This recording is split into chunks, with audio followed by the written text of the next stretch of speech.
Mas, karena saya kan kembali lagi coba omongin ke manufaktur ya dan keberpihakan dari APBN, moneter dan lain-lain.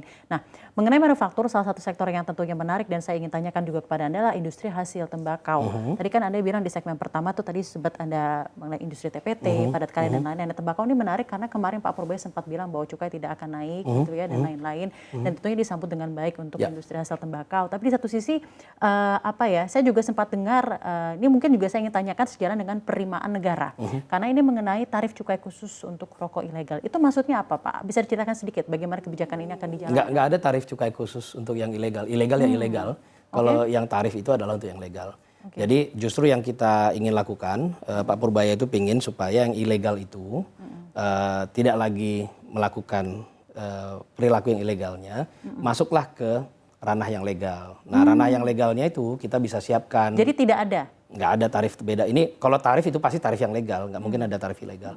Jadi tarif itu adalah untuk mereka bisa lihat harusnya masuk ke mana. Jadi kalau mereka memang ada di golongan SKT, kretek tangan, ini biasanya yang paling bawah, kita harapkan mereka bisa masuk ke kawasan industri hasil tembakau. Ini kita siapkan, kita fasilitasi. Artinya kita bantu mereka untuk mereka bisa tidak lagi melakukan aktivitas ilegal, tapi menjadi legal. Nah, kemudian dia masuk ke dalam kelas. Gitu. Maksudnya seperti itu. Tapi apakah dibatasi jumlah produksi atau distribusinya seperti misalnya untuk kawasan khusus lainnya seperti kawasan berikat atau kawasan ekonomi khusus? Nggak ada kuota apa-apa. Jadi kita yang terjadi adalah ini kan demand dari masyarakat. Lalu demand dari masyarakat itu kemudian diterjemahkan kepada demand dari si industri hasil tembakonya untuk beli pita cukai. Nah, pita cukainya itu dipesan ke bea cukai gitu. Baik. Tapi bagaimana maksudnya memantau hal ini semua, mekanisme penerapannya? Makanya kalau yang sudah dilakukan sekarang kan ini cukup marak. Bea cukai itu memang meningkatkan aktivitas penertiban ilegal hasil tembakau ini. Ini tiap hari kita dapat dilaporin oleh Pak Dirjennya. Ini hari ini kita nangkap sekian. Pertama ini kan menimbulkan efek jerah. Tapi kedua kita tahu bahwa mereka butuh aktivitas ekonomi. Sehingga kita bilang bahwa kalau butuh aktivitas ekonomi mari masuk ke kawasan industri hasil tembakau kita fasilitasi. Sehingga dia bisa melakukan aktivitasnya secara legal dan membayar cukai sesuai dengan peraturan. Seperti itu mekanismenya. Tapi apakah sudah ada maksudnya ekspektasi sendiri? Ini saya masih mengenai penerimaan negara. Apakah sudah ada perhitungan lebih lanjut begitu, Mas, mengenai penerimaan negara yang potensinya didapatkan dari kebijakan ini gitu ya untuk akhirnya mentranslasinya ini jadi legalisasi ini rokok-rokok ini gitu. Bukan legalisasi, lagi-lagi ini bukan membuat yang ilegal jadi legal. Ilegal akan tetap ilegal. Kita nggak mau ilegal. Kita mau mereka menjadi usaha yang legal. Dengan masuk ke kawasan yang memang kita fasilitasi. Nah, sehingga mereka bisa melakukan aktivitasnya secara legal. Seperti layaknya industri hasil tembakau lainnya. Nah, masalah penerimaan negara tentunya yang ilegal itu nggak bayar cukai.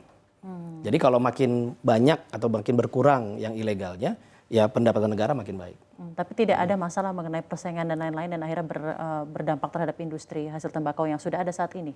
Kan yang terjadi justru adalah merusak. Jadi ilegal ini merusak persaingan.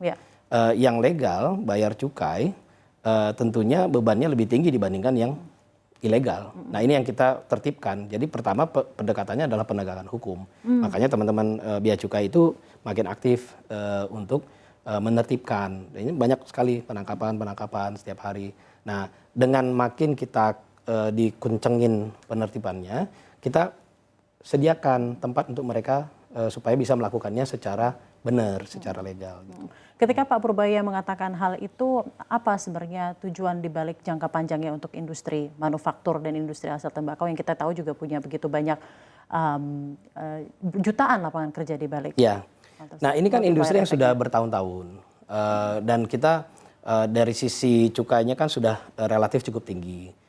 Untuk yang tarifnya yang paling tinggi sampai paling bawah itu kan bervariasi ya. Yang paling tinggi itu bisa di atas 50%. Tapi paling bawah itu bisa sekitar 20-an bahkan ada yang cuma belasan persen tarif cukainya. Terutama yang SKT yang paling murah. Nah, tetapi ke depan kita kan juga harus melihat aspek ekonominya. Ketika kita mengenakan cukai itu kan tujuannya untuk mengendalikan konsumsi. Nah, makanya kita juga harus fair. Apakah mengendalikan konsumsi itu semuanya semata-mata dengan instrumen harga? Kan kita juga iya, ada iya, iya. Kementerian Kesehatan yang harusnya melakukan pengaturan-pengaturan sedemikian rupa kalau memang ingin menurunkan prevalensi merokok. Nah, untuk instrumen harga saat ini cukainya itu sudah ada yang melebihi 50%. Dan memang di bawah ini sudah masih ada yang sekitar 20-an% atau lebih rendah. Tetapi ini kan kita harus jaga resiliensi dari masyarakat yang bekerja dan mengandalkan penghidupannya dari industri ini. Nah, kalau kita mau mengurangi merokok, tetapi kan kita harus tahu bahwa mereka ini kan harus butuh penghidupan. Transisinya seperti apa ini harus ini menjadi PR bagi pemerintah dan harus ada roadmap-nya. Sekarang